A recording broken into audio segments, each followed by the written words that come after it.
देवी सती ने विनती की कि श्री शिव भगवान कृपया आप एक दिन तो मेरे साथ गुजारिए। जब से हमारी शादी हुई हमने एक दिन भी इकट्ठे नहीं गुजारा। कृपया आप थोड़ा समय मुझे भी दीजिए कैलाश पर, ताकि हम अपनी गृहस्थी की शुरुआत कर सके, ताकि हम अपने परिवार रहित तो कुछ फैसले ले सके। जब भी हम इकट्ठे होते हैं तभी आपको कोई ना कोई आपका वक्त पुकार लगा देता है और आप चले जाते हो। तो अभी श्री शिव भगवान कहने लगे थे कि चलो ठीक है आज इकट्ठे रहेंगे। तो तभी पीछे से आवाज आती है ओम नमः शिवाय, ओम नमः शिवाय, ओम नमः शिवाय निकल के भाग में जहां तक बताया था। तो अब श्री शिव भगवान सीधे वो आवाज सुनते हैं और सीधे अपना त्रिशूल उठाते हैं और फिर चले जाते हैं। देवी सती फिर उदास हो जाती है। वो कौन था जो आवाज लगा रहा था? वो था तारकासुर का बेटा विदुरमाली।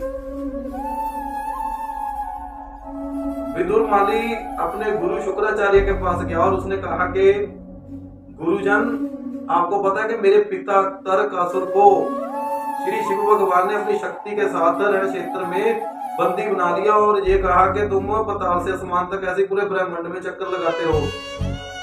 मुझे आप कृपया कोई ऐसा उपाय बताएं जिससे मैं अपने पिता को उस बंदी से छुड़ा सकूं, उस शक्ति से छुड़ा सकूं। तो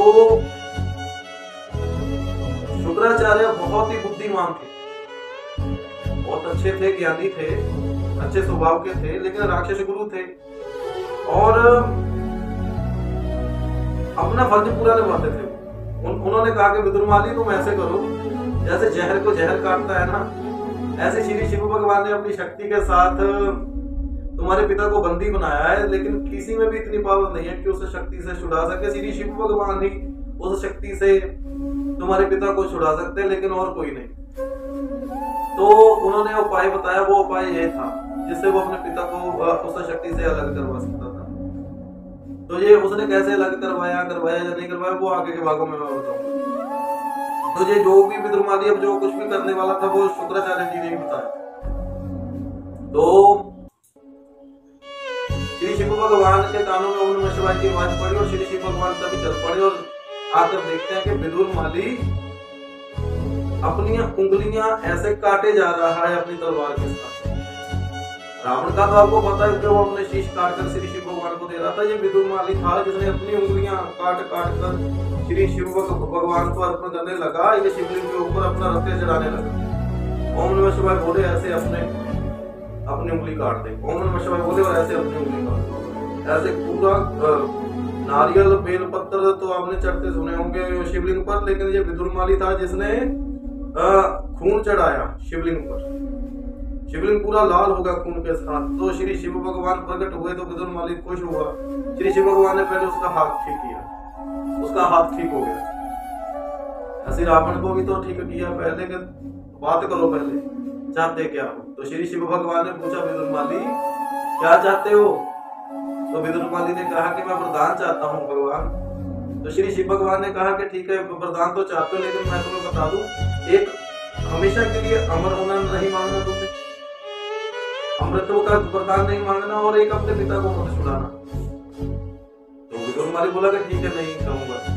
तो बोलो क्या मांगना चाहते हो?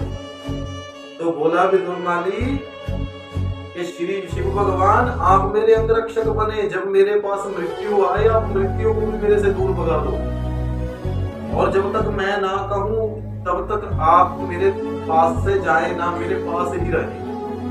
अब एक और देवी सती इंतजार कर रही है पूरा कैलाश पर्वत पर और श्री शिव भगवान विदुरमाली के पास है। और विदुरमाली ने अपनी बुद्धि से शुक्राचार्य जी की बताई नीति से श्री शिव भगवान को अपने पास रहने के लिए ही बोल दिया।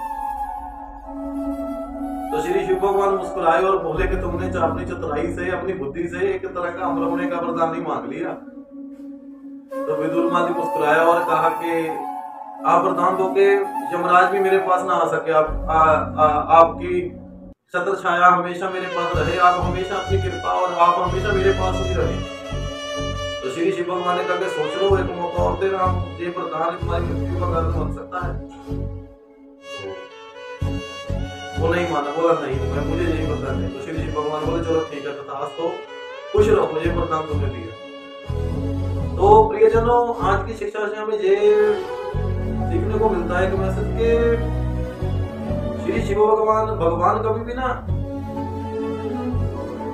अपने भक्त का अहित नहीं चाहते कि फिर भी देखो श्री शिव भगवान ने फिर भी कहा कि तुम सोच लो, तुम अपने अहंकार लालच में मांगे जा रहे हो, क्या तुम्हें पता है कि ये वरदान तुम्हारे लिए अच्छा सिद्ध होगा? तो बात ऐसी है कि हम मंदिर मस्जिद गुरुद्वारों में जाते हैं, हम कुछ ना कुछ मांगते हैं, किसी को वीजा चाहिए, किसी को बड़ा घर चाहिए, किसी को गाड़ी चाहिए, किसी की शादी नहीं हो रही, किसी की संतान नहीं हो रही। तो इसका मतलब हम लालची हैं, कुछ ना कुछ मांगने जाते हैं। तो कुछ देकर, कुदरत में से ही कुछ देकर कहते कि हम देते हैं।